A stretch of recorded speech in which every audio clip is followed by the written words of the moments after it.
All right. Nice to meet you all. Getting started. As founders, it's our job to sell to enterprises. But many enterprises, especially security teams, have a build culture. These two sometimes clash and create headwinds for growth as founders, especially for earlier stage startups. So today I'm just going to go over some of my experiences with respect to that subject. The premise of the talk is that usually as founders, your most fierce competitor is not another security startup, but it's basically that internal build in-house culture that some companies have. Essentially, it's that a script that some security engineer built a few years ago. They may have already moved on, but the company and the organization is left with that. So how do we position ourselves against that? And how do I know that? I'm a second-time founder. Started a company back in 2018, sold to Fortune 100, government organizations, other security firms. Have some battle scars in this space that I would love to share with you all. And basically want to go over a few different subjects here. So the most important takeaway that I want to leave you guys and leave you all with today is that you're not selling to an organization or a company. You're selling to a human, whether that's the CISO, whether that's the security engineer, the software developer or CTO. That's the most important lesson that I've learned through the years. You need to have that understanding of their motivations, background, and what they're looking for in that sales motion or that buying journey, essentially. And once you understand that, the next most important thing is to really know your customer, understand the personas behind those individuals. And again, in security, through my experience, I've realized that there are three primary personalities that you are facing, especially in internal tooling or build in-house organizations. The pragmatist, the hero, and the strategist. The rest of this talk, I'll go over each of these personas, and I'll give you some playbooks and practical lessons that I've learned through the years to how to position yourself when you are communicating with these different personalities. So first one, with pragmatists. Their most important priority is to keep things flowing with as little risk as possible. So change is considered as disruption for them. So they will always ask the question of, do I need to make this change now? Do we need to create this disruption? Is this going to be disruptive or not? And so you need to kind of understand that motivation behind how they are thinking. They need to understand, or they need to make sure that this new tool saves time without adding complexity. So they're always working through these trade-offs of complexity, time saving, value, ROI, and so on and so forth. So in their head, the buying journey that they're going through looks like this. By the way, I was inspired by Gartner's B2B buying journey. I think Gianna, another presenter in this room, shared the original slide earlier today. It's a really cool slide to look at. It's super heavy and dense. But in this presentation, I'm trying to kind of condense that into the specific personas that we are dealing with. But really for a pragmatist, the very first question they're going to ask is that, can we technically build this in-house? That's going to change the direction of the rest of the conversation. If we can, then do we have the headcount? Do we have the resources to do it or not? Essentially, they're going through the entire journey of seeing if it is feasible technically and from a resource perspective to build it in-house or not before they really commit to buying it basically from a third-party vendor. And your job as founder is to show them that delay and waiting is not neutral. They're exposing themselves to revenue growth issues or revenue block. They're exposing themselves to compliance and audit and security risks and engineering opportunity costs. Just the process of exploring the options, exploring the feasibility, that takes time and resources. And you need to kind of show them the fact that they are expending resources that could otherwise have been solved by going through the buying journey from a third party. And so that's kind of the messaging that really helps break through with a pragmatist personality.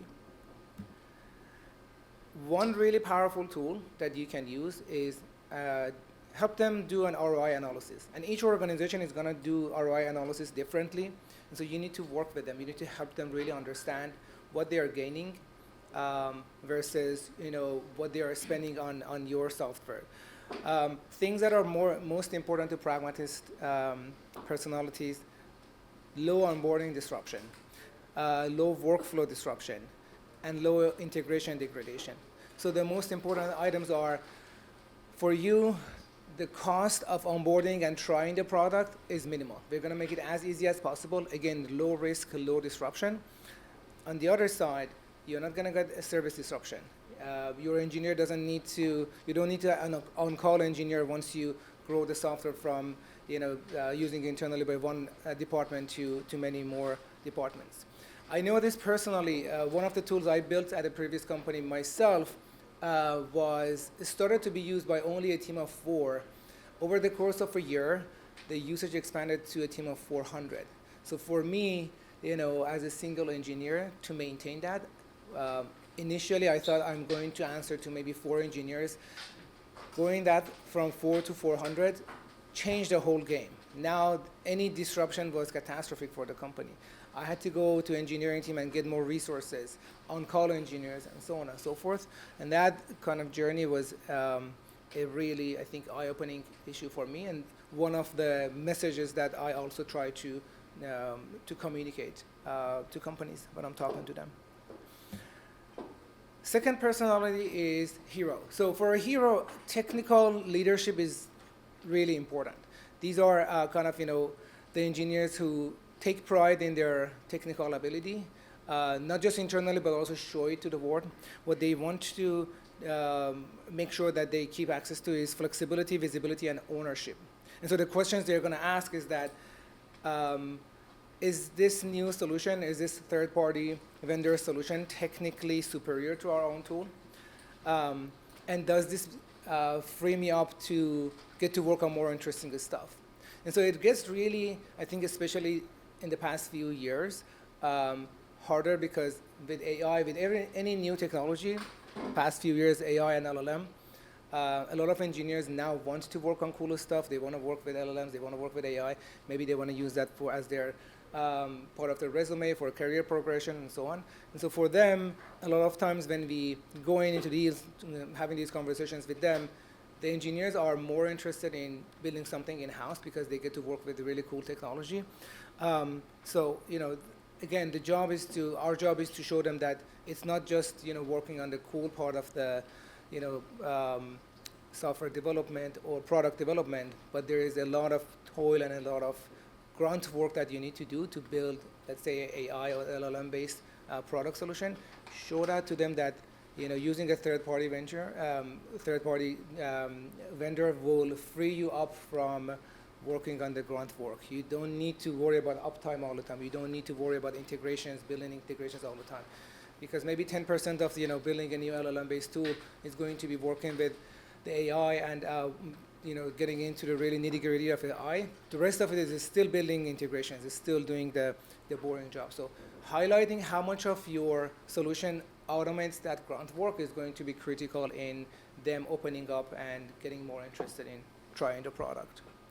And of course, they care about building a portfolio, building an interesting resume. So for them, it's also important that they get an understanding of working with a third-party vendor doesn't necessarily mean that they don't have that skill set. They can, we can work with them. They can expose them to some of the learnings that you have, and you can work together with them. Especially with, build cultures, it's important to show yourself as a collaborator and not necessarily just a vendor. Their buying journey, usually it starts with, is this even a fun problem to solve or not? This is a fun project to work on. If it's really fun, I want to work on it, or at least I want to get really involved. Can I get approval from my manager to build this? Can I build this on my own or not? So all of these questions, they're thinking about these as, a way for them to work on something cool, present at a, company at BSides or another conference. get them involved as much as you can. Tell them about, hey, we're gonna define the project, the case study, we can present together, we can put together some papers out, get the name out, also establish yourself as a thought leader in this space. The message, again, goes back to presenting ourselves as a collaborator and not a vendor. This is the type of company that has that build culture, and so for them, they're used to building things internally. Working with a vendor might be a deviation from that pattern. You don't need to necessarily enter with going really strong on the sales side. You can start with, we are working on a similar problem. It looks like you are working on an internal tool to solve the same problem. Let's exchange notes. We are dealing with this type of problem, LLM's hallucination or uptime or keeping the costs down or keeping the latency down. What are you seeing in your tool? That really opens up that conversation, shows them that you care about what they are doing as well. You're not just trying to sell to them. But also, I think it shows them all the challenges of building a product, especially a product that eventually is going to, the company and the organization is going to rely on. And that will definitely open up the conversation for down the line collaboration. One example from a previous company I used to work with, we had a data security product, and one of our leads was a public social media company, a strong build culture. So for them, the most important item was that our problem are so specific and so bespoke that we do need a customized solution. So we've always been building a customized solution. How can you build something that is even better than what we can do? So our starting point was not just to show them metrics and dashboards and what we can do, but we knew that they have a strong enough engineering team to be able to pull that off if they had dedicated those resources to it.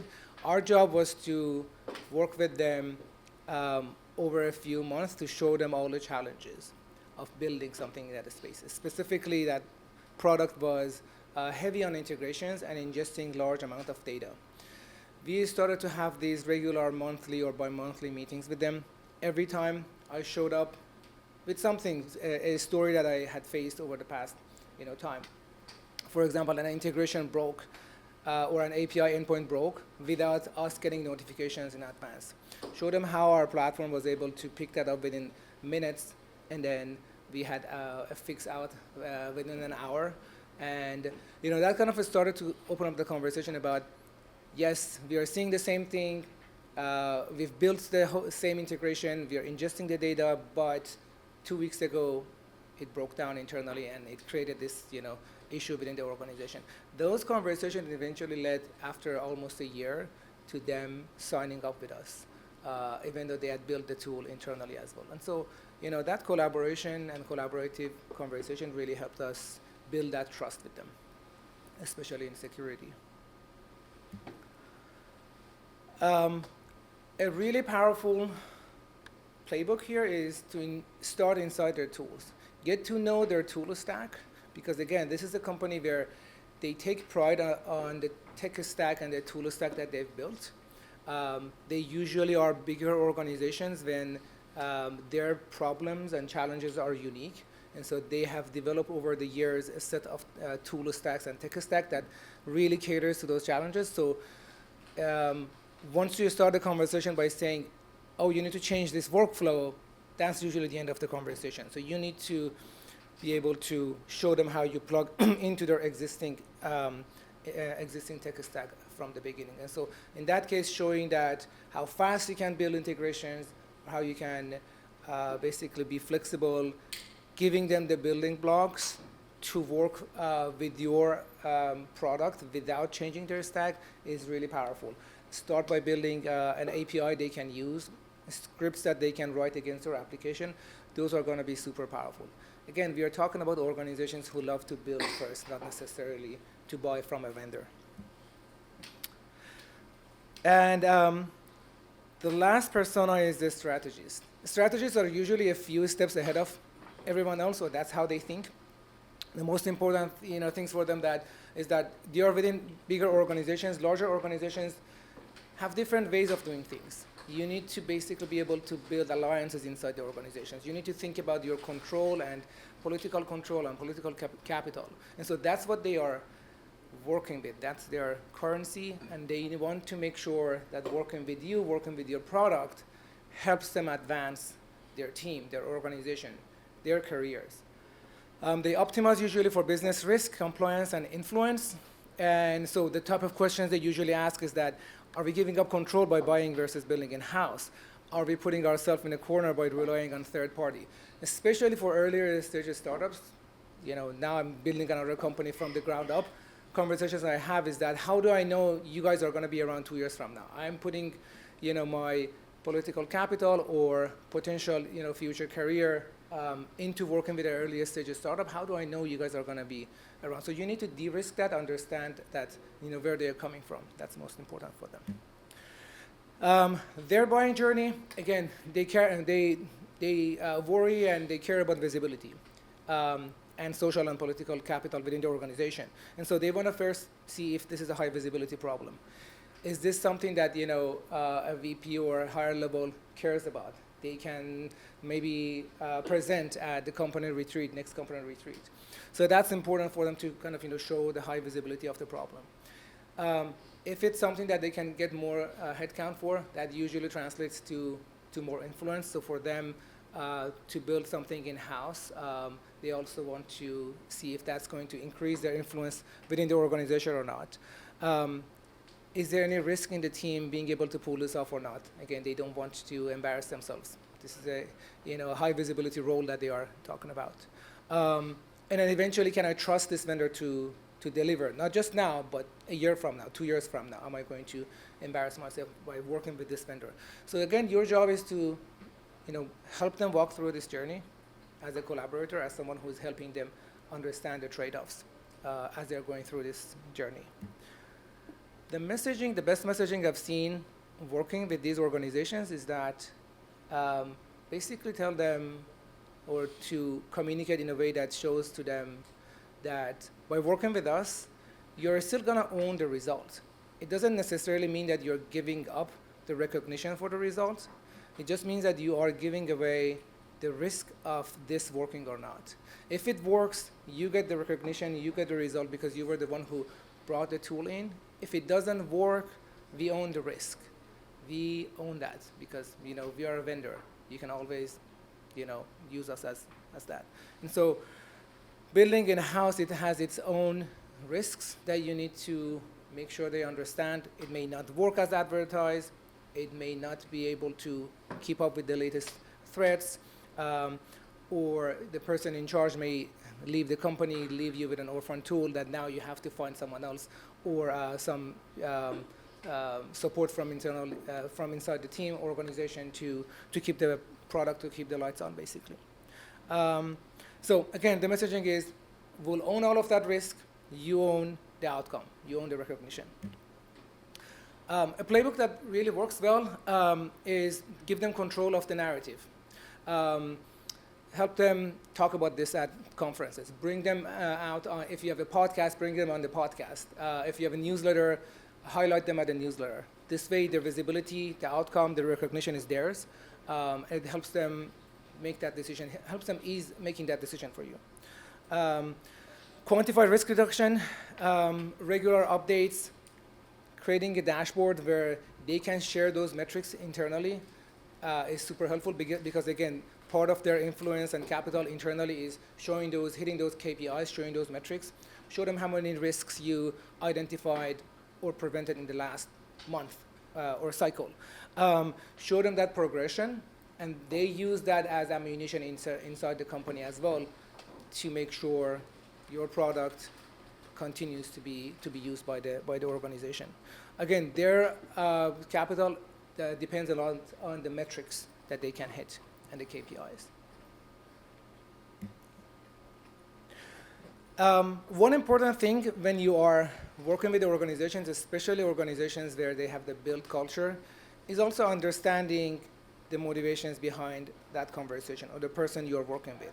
A lot of build versus buy conversations have motivations beyond risk, cost, and other surface level conversations. I stole this from Travis McPeak's presentation at BSidesNYC last year, but essentially some of these conversations happen for reasons other than technical reasons. So as we are going through this journey with the company, I think one thing to keep in mind is to understand when to move on, not necessarily give up, but move on, or at least put that conversation on pause until you really understand, what's going on below the surface as well. And so just wanted to share this with founders, because as founders, one of the things that is the hardest for us, we have that grit and we have that sense of ownership that moving on from a conversation is hard, but also understand that some of the time the motives, especially underneath, might be different for different organizations. And I want to leave you with 3 main takeaways. The most important thing, again, to remember is that you are selling to humans, not companies. And so you need to understand the motives beyond cost. These motives can be risk, social capital, technical capital, and technical recognition. And finally, lead with help, not hype or sales tactics. I think throughout the day, especially in this room, we learned a lot about how to be helpful, how to present a persona of help, and be able to create that trust and social capital using newsletters and LinkedIn's and videos and podcasts and so on and so forth. That really matters a lot, especially when you are working with the organizations where their first reaction to a problem is, let's build the tool in-house before going to a vendor. So I know we had the full hour for this talk, but initially my talk was scheduled for 30 minutes, so this was a shorter presentation, but I would love to use this opportunity for 2 things. If you have stories of selling to organizations where the first reaction was, we can build this in-house, would love to hear that. Otherwise, any questions or any other stories that you can share, would love to hear more. Please. Do you assume that like a company of a certain size is, I mean, it obviously depends on the product and the timing, but like, do you verify that they're considering building in-house? Is it like the conversation you open with, or are you just safely assume that everybody's potentially building? I think it's best if you can verify in the beginning. Usually when you have that first conversation, they say something like, yeah, we've been playing around with LLMs, for example. Like a lot of conversations these days I have is that, yes, we built a script internally that does something similar. So validating that need is helpful. Plus, that's also validating that they actually have a need for this. They are dedicating resources. But it's also safe to assume that at some point during the conversation, that question is going to come up. That, can we just build this in-house? So it's always safe to assume that companies with large enough AppSec teams or security teams, they probably have the build culture. Emily? Related to that, how do you think about or have conversations with folks where it's not necessarily we can build it in-house, but we can use ChatGPT, or I can create a Google Gem, a Gemini Gem to do this, or something where it's like technically still alive, but it's on these like big platforms?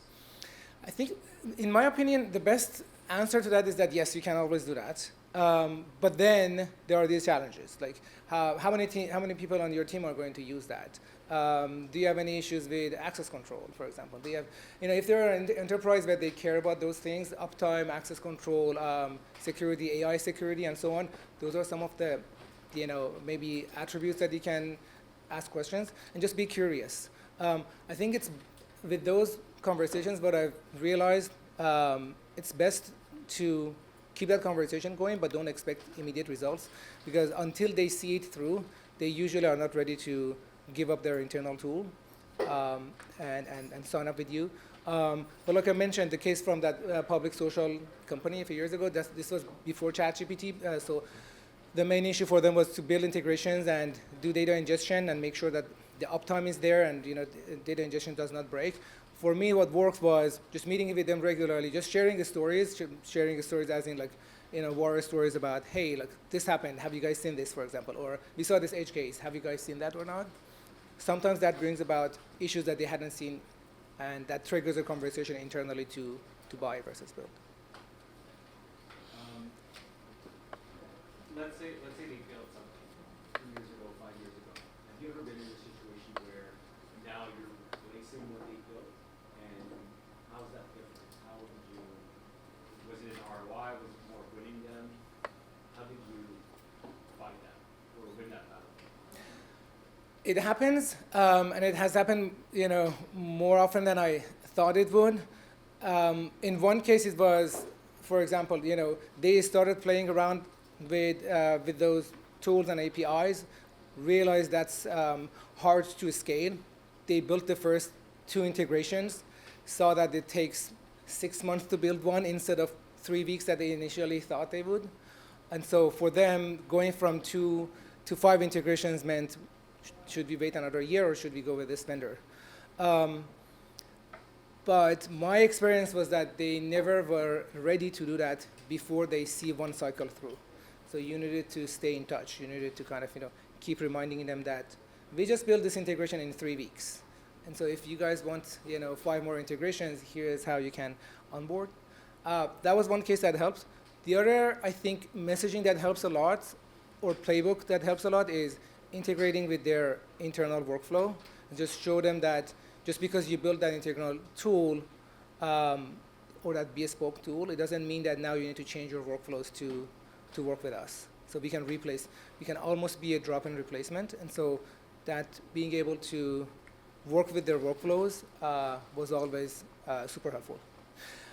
In reality, most organizations that even when they say we build bespoke tools, in reality, they fall within a few different buckets. So even though they think that their tools are bespoke, at the end of the day, most organizations at a certain scale and level face similar problems. And so, sure, maybe Netflix, 15 years ago had really unique problems, but even after that, after a couple of years, a lot more organizations caught up with them. I used to work at Capital One when banking industry was not, yet in the cloud. They were the first movers to the cloud. We thought a lot of things that we were doing were unique and never is going to be relevant to any other company. I know personally 25, 30 different open source projects that came out of Capital One are still being used. So that shows that there is a much bigger market beyond that. It might be a matter of time, but most of the time, there are other companies. Whatever you build, it's going to be something that everyone uses or needs in 2 years or something. So Exactly. Yes. Yeah. The problem is there. Otherwise, no one would have, given you the resources to build it. Maybe there are other companies who are just scratching the surface of the problem, or they're, starting to have awareness of the problem. They are not ready to commit, but it doesn't mean that the problem doesn't exist. Yeah. How do you view selling top down versus bottom up in the sense of what a CISO would typically want to see might be different from what an analyst would want to see, and there's different features you might show them or prioritize in your roadmaps as well. So how do you see those 2 angles and the preference? That's a great question, because I think it goes back to, you may run into many of these different personalities or personas in one single deal. And so then your messaging needs to adjust to that type of conversations you're having. You might start having a conversation with, let's say, a staff engineer where they have that hero mentality. I can build this better than anyone else. And so at that level, you need to have the conversation about, hey, it doesn't mean that you're not going to work on cool stuff. You can still have that exposure or understanding or experiment with LLMs if you use our tool. It doesn't necessarily take that away from you. We're just taking away the groundwork. But then when during the deal conversations you're talking with the CSO or someone higher up, then you need to have that conversations about you own the outcome, we own the risk. And so sometimes that messaging will change throughout the conversation, but it doesn't change the fundamental fact that there's usually motives beyond cost, and you need to kind of talk to those motives when you're talking to the different parts of the organization. Even when we go through procurement, motives are not always just cost. There's usually something that bubbles up during those conversations in procurement that you need to also have that clarity. If I can ask one quick follow-up. Sure. How would you, if you're to take a step back and you're in the build process of your product, how do you sort of see like building features that would, feel more aligned to what a staff engineer would care about versus so like something like dashboarding features at a more executive level. So how do you see that playing out? Yeah, that's a problem earlier stage companies always face. What feature to prioritize first. I think you need to have, some level of those different features in the beginning. Build a few integrations, but immediately build a dashboard, because at some point you're going to run into those, conversations about metrics. How do I present this to the rest of the team? So, for example, in my company right now, we are doing something, automating threat modeling, for example. It doesn't necessarily need to have a very strong dashboard culture, but we had to build one because, people were asking, how do I show the team how much value I'm bringing? And so it depends really on your journey, on the deals that you get throughout your journey of building the startup. But I wouldn't prioritize one or the other just because, by fundamentally, I think one is better than the other. It depends on, your journey. It depends on what conversations you're having as you go through the process. Again, we had to adjust our strategy as well in the beginning. Let's go to the As you grow, how do you teach your sales force to have those conversations at different levels? Grow as a founder. As a company. The company grows. Now you need to delegate that to the sales force. They need to be able to have the same conversation. That's true. That's a good point. I think it really depends on, so each company has their own sales pitch book and playbooks and so on and so forth. You need to be able to understand the market, understand what's really hot on the market right now, because the technologies that are deemed cool will change over time. And so you need to be able to also adapt to that. Having as many conversations with your users as possible, I think that's always the gold standard of just keep learning as you grow the company, and then get in front of as many users as possible. That's the best that I've learned over the years. That works, but also some of the signal you get from every conversation doesn't necessarily mean that's a strong signal or a valid signal. Like I mentioned, there are some other reasons that companies don't sign up or decide to build in-house other than just cost or trust or something else. Did that answer the question? More or less. Still didn't go into how to actually teach a sales force to do it for you instead of doing it for you. So I think what Salesforce really like to see, in my opinion, is the journey for the different personas. So identifying and putting different people in those personas might be the trickiest kind of art. Once you put them into that persona, the rest is more science than art. So I would say that the piece that you need to have experience is that, and maybe you can handhold them, putting, this person is really motivated about building something cool or working on something cool, or having that technical ownership or representation, or this person cares more about their influence inside the organization. Once you help them put them into those, I hate to use the term bucket, but personas, then the rest becomes more science. This is something that is teachable. You can share this with your sales force, and they'll be able to tell you, here's the step that they are really stuck on. But before this, how do I put them into these different, one of these categories? This is art. You need to work with them. This is what you would teach them in the first 50 sales calls, 100 sales calls, where you are mentoring them or you're pairing them up with a more experienced salesperson.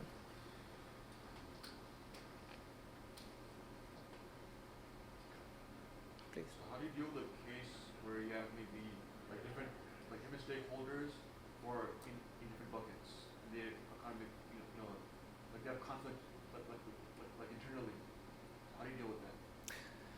The internal conflict, yes. That's a tough one, because sometimes the CTO is motivated in something and CSO is motivated in something else. You need to know your buyer and who has the purchase power first. That's the first thing you need to do before you even go into the deal. Who is going to make the purchase decision here? And yes, there are going to be blockers. Maybe CSO has the purchase decision, but CFO wants to listen to CTO as well, or wants to bring CTO along. But at the end of the day, there's one person that usually makes that call. There's one person that owns the risk, and for them, they need to do something to mitigate that risk.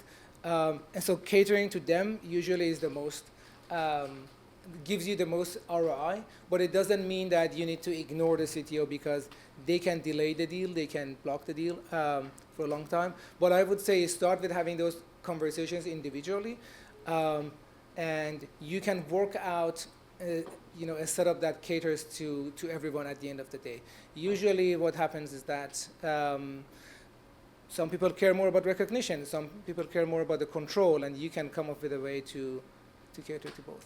But again, there's usually one person on the deal that you need to pay the most attention to.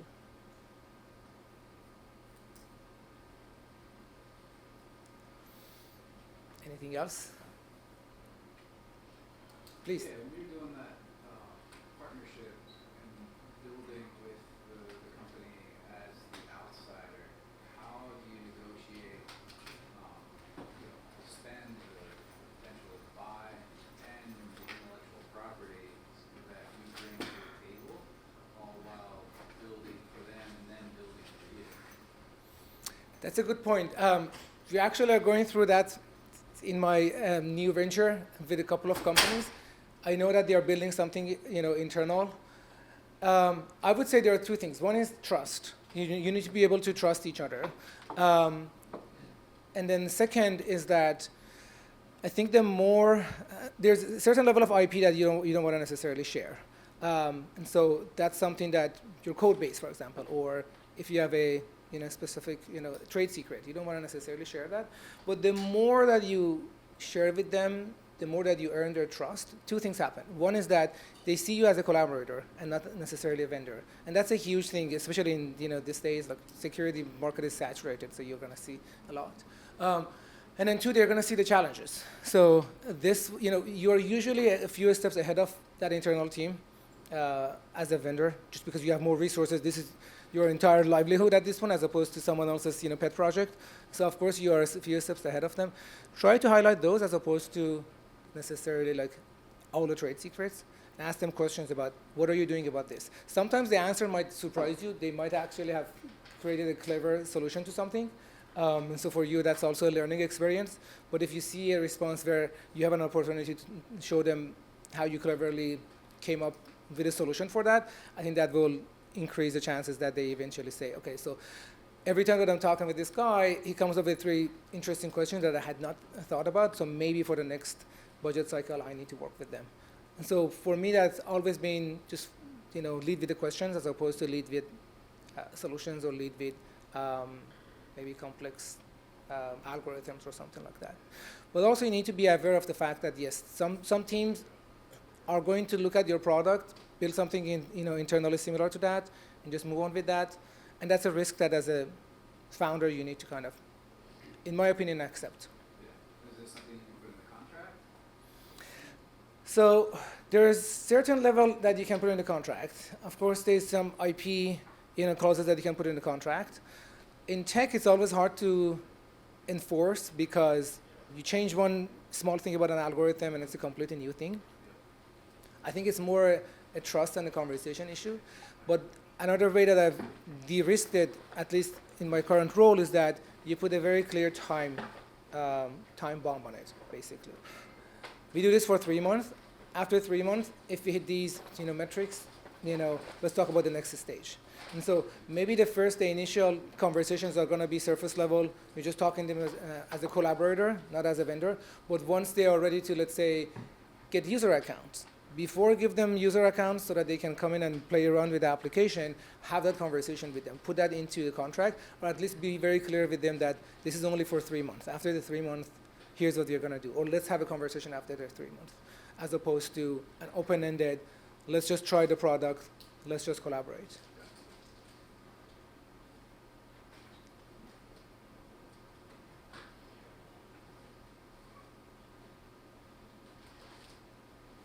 Any other questions or stories or other insights? We're good? Thank you so much for coming.